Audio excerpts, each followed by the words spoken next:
In the early morning hours, volunteers spread out to get a better understanding of Malibu's homelessness situation.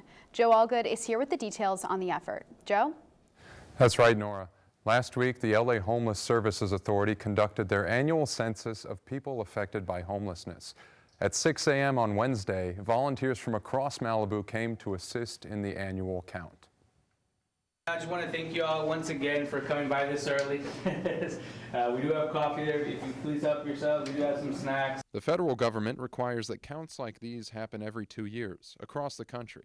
LAHSA had started in 2016 doing the homeless count every year, so that way we could provide more continuous information and more updated information to policymakers so that they can better address homelessness throughout the continuum of care.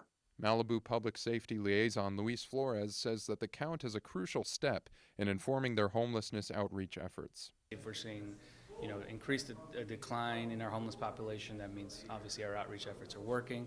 So we're going to continue to invest in outreach services. Each group of volunteers is assigned a census tract in which they count all homeless persons or dwellings.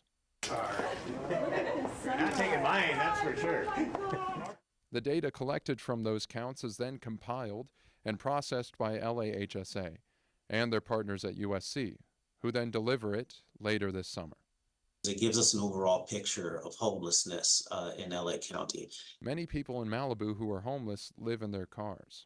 I noticed we do have a lot of people sleeping on the highway overnight. Some homeless, others just kind of passing by, but the data will reflect that we do have a lot of vehicular homeless. Malibu residents may also be concerned about encampments, like this resident who spoke at last week's city council meeting about a homeless encampment on her street. The encampment has been there for 4 months. That encampment was cleared as of this morning, after the city provided 72 hours notice to the person living there. Ultimately, Flores says that for each individual person, outreach varies, which is why it is important to maintain contact and monitor the situation through methods like the homelessness count. That's the ultimate goal, to work with these individuals for as long or as short as they need to so that we can get them to the next stage in their life.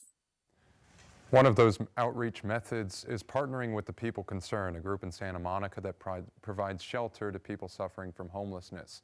The homelessness count is a big part in assessing how many beds they need for those people. They're expecting a decline this year, but until that data comes out in the summer, we won't get a better picture of what that is. Back to you guys at the desk.